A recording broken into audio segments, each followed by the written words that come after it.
These date crumble bars are only slightly sweet and serve as a great snack or with a nice cup of coffee. With a soft, sweet center and crunchy outer crust, it will be hard not to grab for more. Let's talk about what goes into making these bars. A semolina cookie crust with soft date center, flavored with orange blossom water and cardamom, and topped with a crunchy pistachio crust.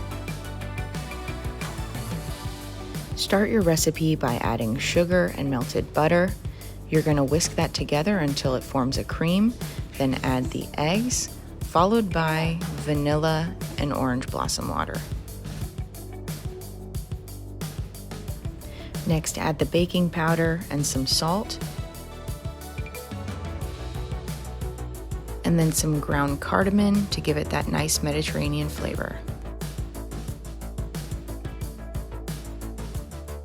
Mix in the semolina and milk,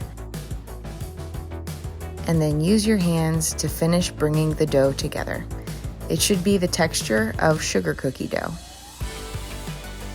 Divide the dough in half so that one can be used for the bottom layer and one for the top layer. Press the dough for the bottom layer into a baking pan. Now you'll need to spread out the baking dates. This takes a little bit of patience, but it's not difficult. Go ahead and flatten the baking dates between two pieces of parchment paper, and then stretch the baking dates over the dough. It's okay if the sheet of baking dates looks imperfect because it will all bake together.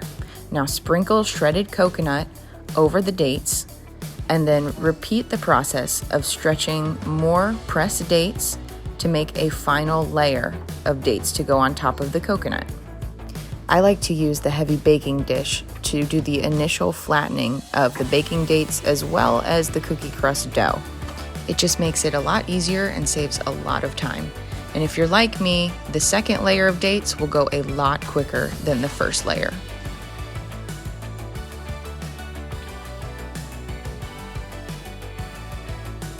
You'll use that same parchment paper method to flatten out the top layer of cookie crust. Then you can add that on top as well.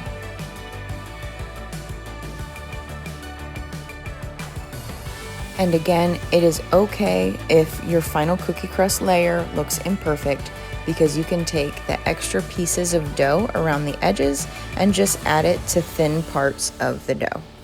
It will all be covered with crushed pistachios, so in the end, you won't notice little bumps in your crust.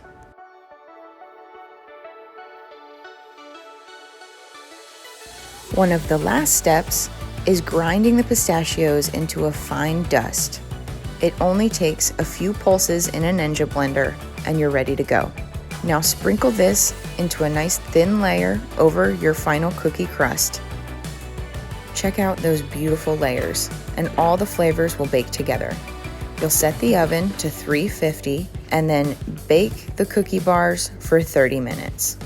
Allow them to cool before cutting them up, and then you're ready to enjoy these amazing date bars.